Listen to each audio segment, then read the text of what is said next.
Psychology होनी chapter 13 एक जगह। किसी भी योजना का सबसे बड़ा भाग तब के लिए योजना बनाना है जब आपकी योजना काम न करे। अच्छे वित्तीय आचरण के कुछ सर्वश्रेष्ठ उदाहरण एक असंभव स्थान पर देखे जा सकते हैं, लॉस वेगास के कसिनो में। हाँ, सब खिलाड़ियों के बीच नहीं, लेकिन कुछ ब्लैकजैक खिलाड़ियों का एक छोटा सा समूह जो कार्ड गिनने का अभ्यास करते हैं। साधारण लोगों को संपत्ति के प्रबंधन के बारे में कुछ असाधारण रूप से महत्वपूर्ण बात सिखा सकते हैं। त्रुटि के स्थान का महत्व। ब्लैकजैक कार्ड की गिनती के मूल सिद्धांत सरल है।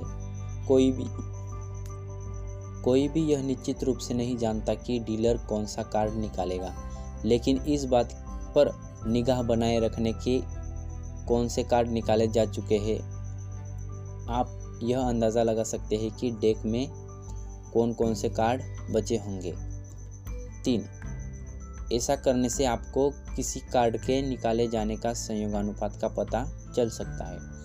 एक खिलाड़ी के रूप में आप तब अधिक बाजी लगाते हैं जब आप जो कार्ड पाना चाहते हैं उसे पाने का संयोगानुपात आपके पक्ष में हो, और तब जब यह संयोगानुपात आपके विरुद्ध हो।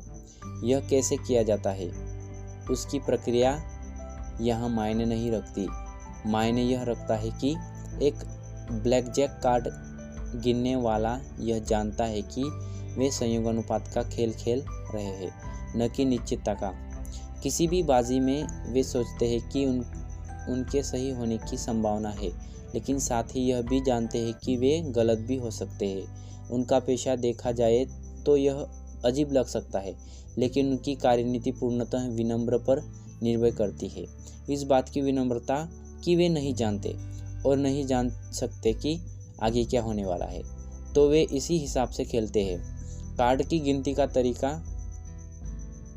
काम करता है क्योंकि यह संभावना को थोड़ा सा हाउस के खिलाड़ी की ओर झुका देता है, लेकिन जब संयोगानुपात आपके पक्ष में लगे और आप भारी रूप से बाजी लगाए और अगर आप गलत निकले, आप इतना अधिक पैसा हार जाएंगे कि आपके पास खेले रहने के लिए भी पैसा नहीं बचेगा। ऐसा कोई भी क्षण नहीं होता जब आप इतने सही हो कि आप अपने सामने सही रखी हर चीज़ दांव पर लगा दे। दुनिया किसी के लिए भी इतनी मेहरबान नहीं होती, कम से कम सामने समान रूप से तो नहीं। आप स्वयं को त्रुटि के लिए स्थान देना जरूरी है। आपको तब के लिए योजना बनानी है जब आपका योजना काम न करे। ब्रिंगिंग डाउन द हाउस किताब में एक सरल कार्ड गिनने वाले की भूमिका में चित्रित केविन लुईस ने सिद्धांत के बारे में और अधिक लिखा है। हालांकि आंकड़ों की दृष्टि से देखा जाए तो यह सिद्धांत सिद्ध होता है कि कार्ड की गिनती काम करती है, लेकिन यह इस बात की गारंटी नहीं देती कि आप हर बाजी जीतेंगे।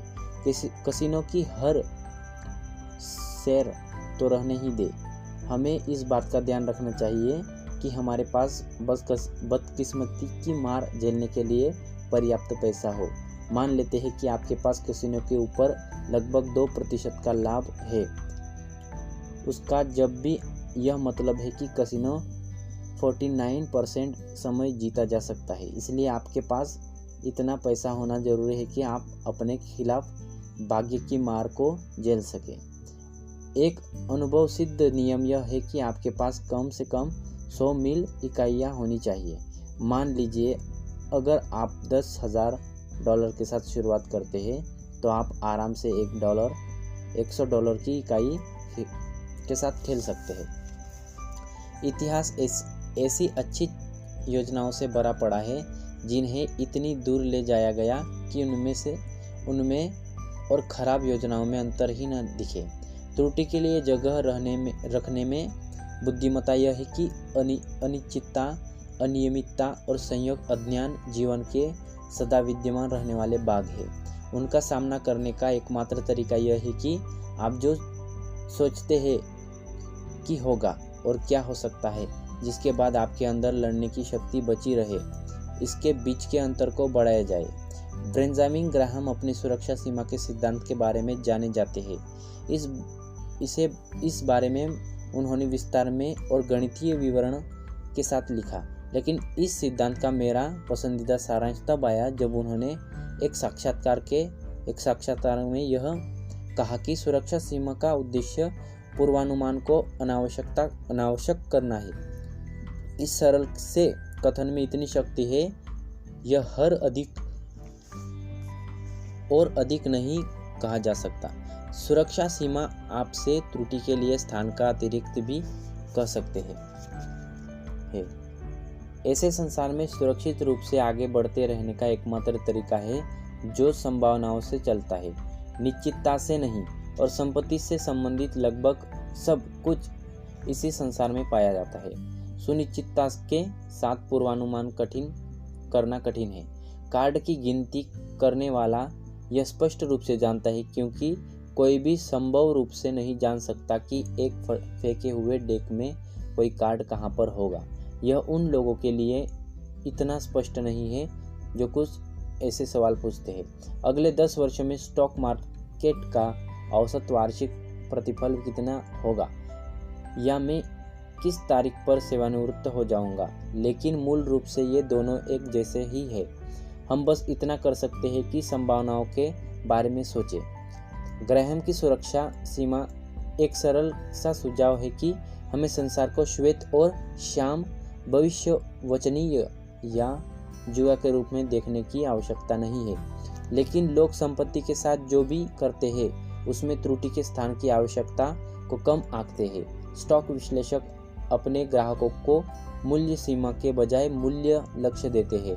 आर्थिक पूर्वानुमानकर्ता सटीक आंकड़ों का अनुमान लगाते हैं, व्यापक संभावनाओं का नहीं।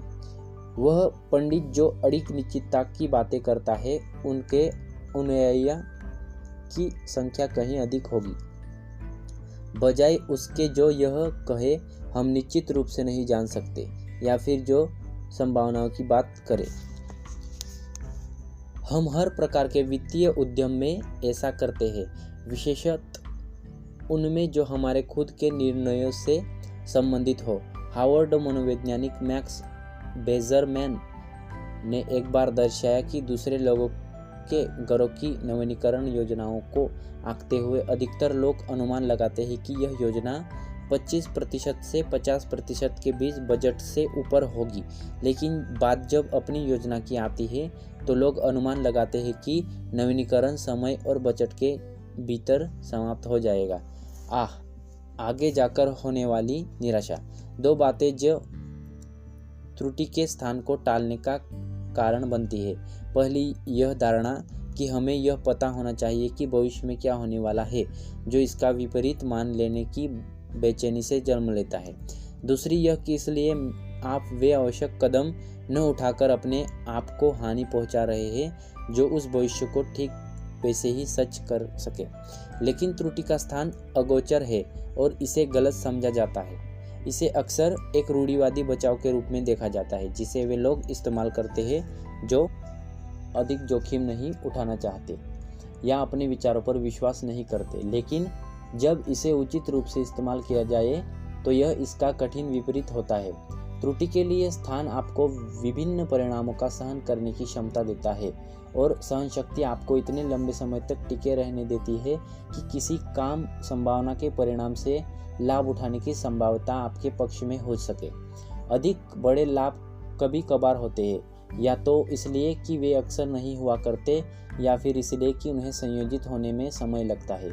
इसलिए वह व्यक्ति की कार्यनीति एक भाग नकद में त्रुटि के लिए पर्याप्त स्थान है ताकि वह अन्य स्टॉक में कठिनाई झेल सके। वह उस व्यक्ति से बेहतर है जो गलत होने पर भी पूरी तरह बर्बाद हो जाए और खेल खत्म हो। बिल गेट ने इस बात को अच्छी तरह समझा। जब माइक्रोसॉफ्ट एक नई कंपनी थी, उन्होंने कहा कि उन्होंने इस अत्यंत रूढ़िवादी दृष्टिकोण को अपनाया कि मुझे मेरे बैंक के इतना धन चाहिए कि अगर हमें अदायगी न भी मिले तो भी हम कम से कम 1 वर्ष तक कुल वेतन का भुगतान करते रहे। वॉरेन बफेट ने भी 2008 के बर्कशायर हेल्थवे शेयरधारकों से बात करते हुए कुछ ऐसा ही विचार व्यक्त किया। मैंने प्रतिज्ञा की है आपसे, रेटिंग एक्सचेंजियों से और अपने आप से कि मैं बर्कशायर को हमेशा प्रचुर से अधिक नकद के साथ चलाऊंगा। अगर मुझे चुनना पड़े तो मैं अधिक लाभ उम्मीद में एक रात की नींद भी खराब नहीं करूंगा। ऐसे कुछ स्थान हैं जहां विशेष निवेशकों को त्रुटि के स्थान के बारे में सोचना चाहिए। एक है स्थिरता। क्या आप अपनी संपत्ति में 30% की गिरावट झेल पाएंगे?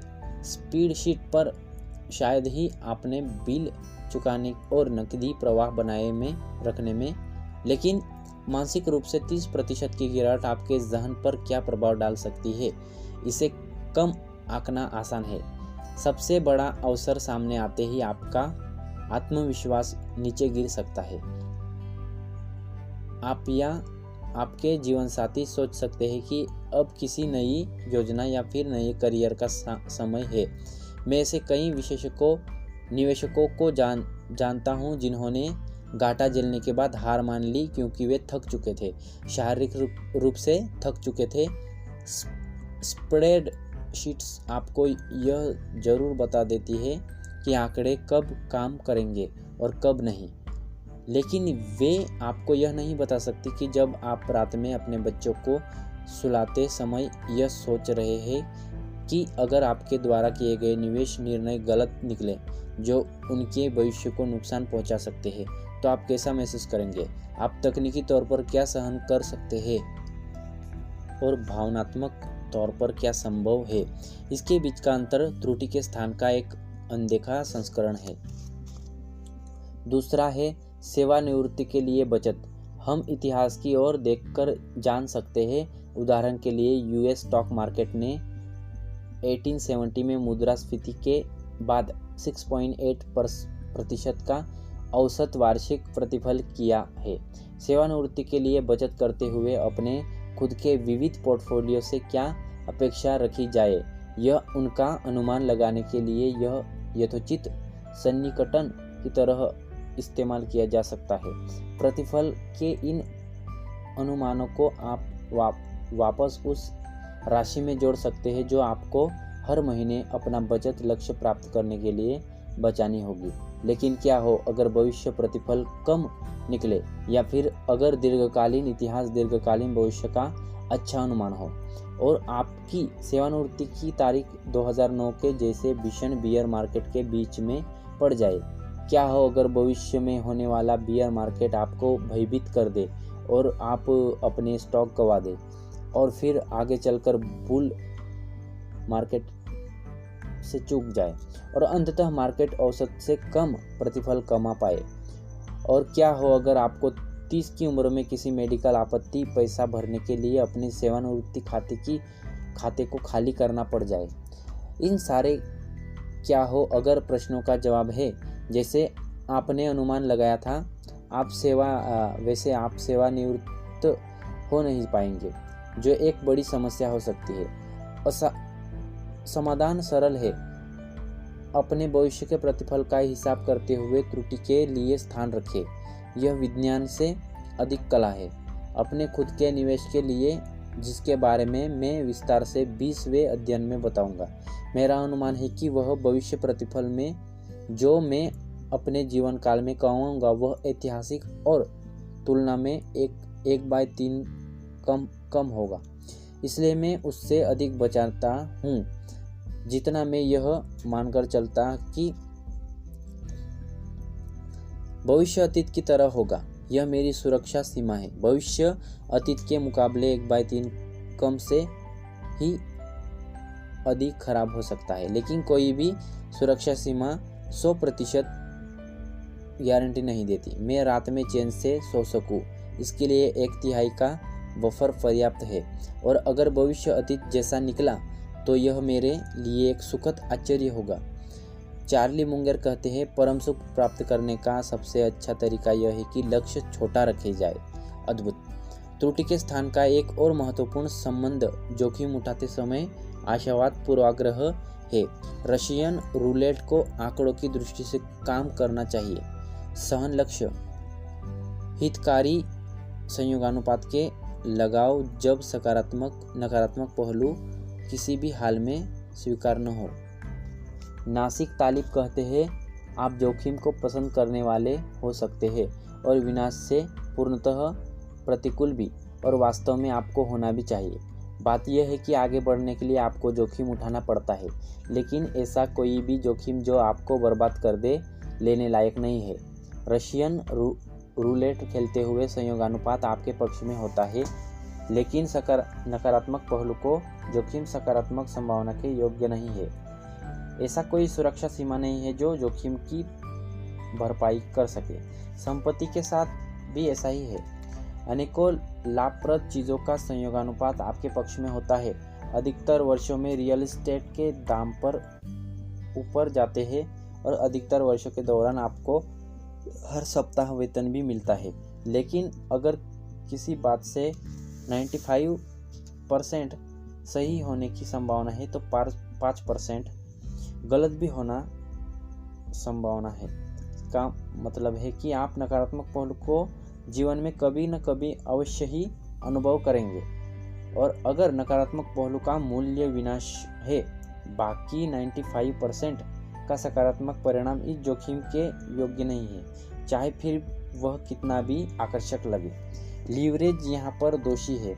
लीवरेज यानी अपनी संपत्ति को आगे ले जाने के लिए ऋण लेना नित्य जोखिम को विनाशकारी बना देता है। खतरा यह है कि कई बार तर्कसंगत आशावाद अपनी आड़ में विनाश की संभावनाओं को छुपाए रखता है। फलत हम जोखिम का बाकायदा कम आंकते हैं। आवास मूल्य में पिछले दशक में 30% की गिरावट आई। कुछ कंपनियां ऋण का भुगतान नहीं कर पाई। यह पूंजीवाद है। ऐसा होता है, लेकिन जिसके पास लीवरेज था उन्हें दोहरा विनाश झेलना पड़ा। वे न सिर्फ दिवालिया हुए बल्कि बर्बाद होने के कारण वे वापस उठ खड़े होने के और सही अवसर का लाभ उठाने की हर संभावना को मिटा दिया।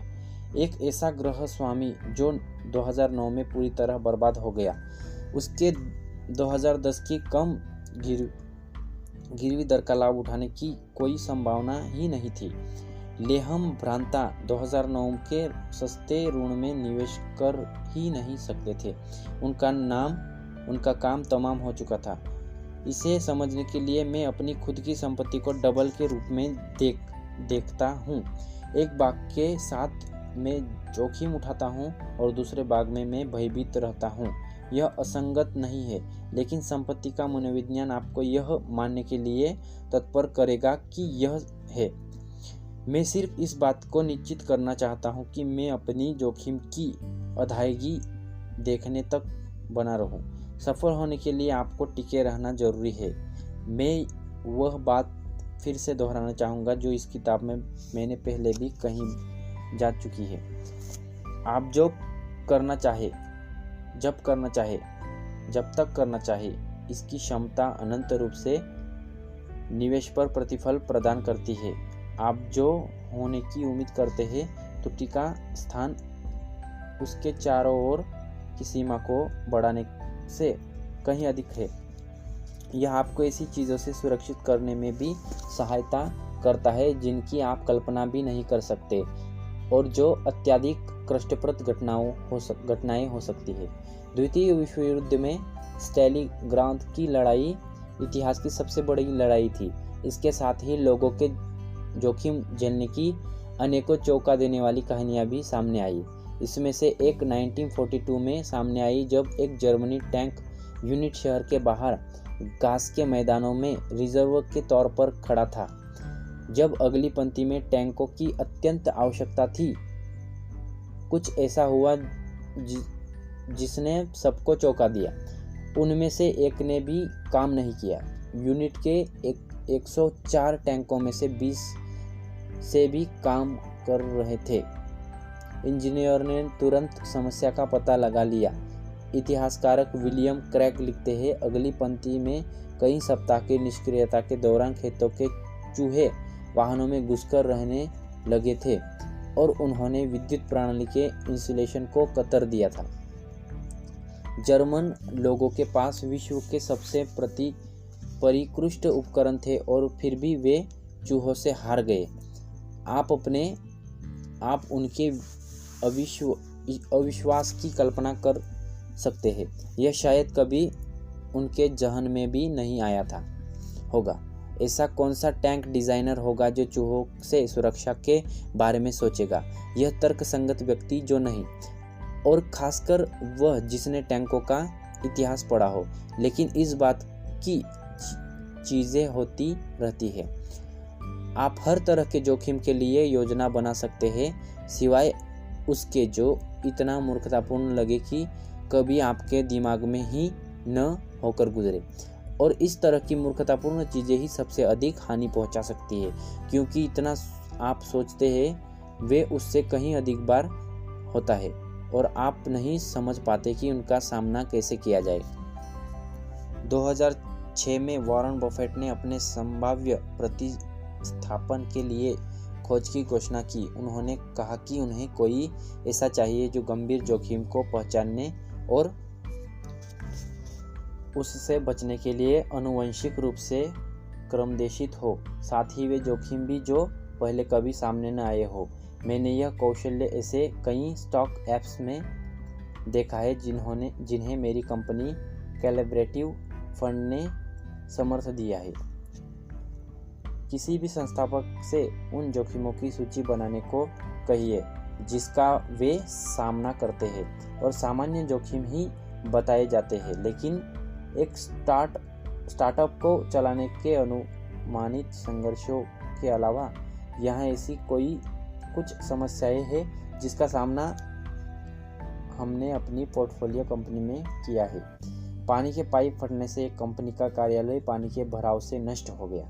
एक कंपनी के कार्यालय में 3 बार चोरी हुई। एक कंपनी को अपनी उत्पादन इकाई से बाहर निकाल दिया गया। एक स्टोर को इसलिए बंद कर दिया गया क्योंकि ग्राहक ने स्वास्थ्य मंत्रालय को फोन करके यह शिकायत दर्ज कर दी कि अन्य ग्राहक अपने कुत्ते को साथ लेकर अंदर आया करते थे। एक अनुदान संचयन समारोह के बीच एक कंपनी सीईओ की ईमेल स्फुत कर गई, जिस पर उसे सारा ध्यान देना पड़ा। एक संस्थापक को मानसिक विकार का सामना करना पड़ा। इनमें से कई घटनाएं कंपनी के भविष्य के लिए अस्तित्व संबंधी थी, लेकिन कोई भी ऐसी नहीं थी जिनका पूर्वाभास किया जा सके, क्योंकि इनमें से एक भी ऐसी सीईओ से किसी के साथ पहले कभी नहीं हुआ, या फिर किसी और ऐसे के साथ जिसे वे जानते हो। यह एकदम अज्ञात क्षेत्र था। परिभाषा के अनुसार इस तरह के अज्ञात जोखिम से बचना असंभव है। जिसकी आप कल्पना नहीं कर सकते उसके लिए आप तैयार भी नहीं हो सकते। इस तरह के जोखिम से होने वाली नुकसान से बचने का अगर कोई तरीका है तो वह यह असफलता के केवल बिंदुओं से बचना।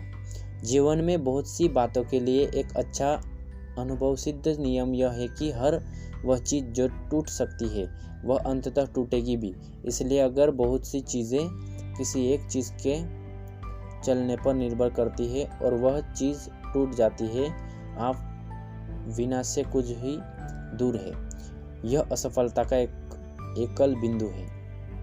कुछ लोग असफलता के एकल बिंदुओं से बचने में अद्भुत रूप से अच्छे होते हैं। विमानों में अधिकतर महत्वपूर्ण प्रणालियों का बैकअप होता है और उस बैकअप का भी बैकअप होता है। आधुनिक जेट में 4 अतिरिक्त विद्युत प्रणालियां होती है।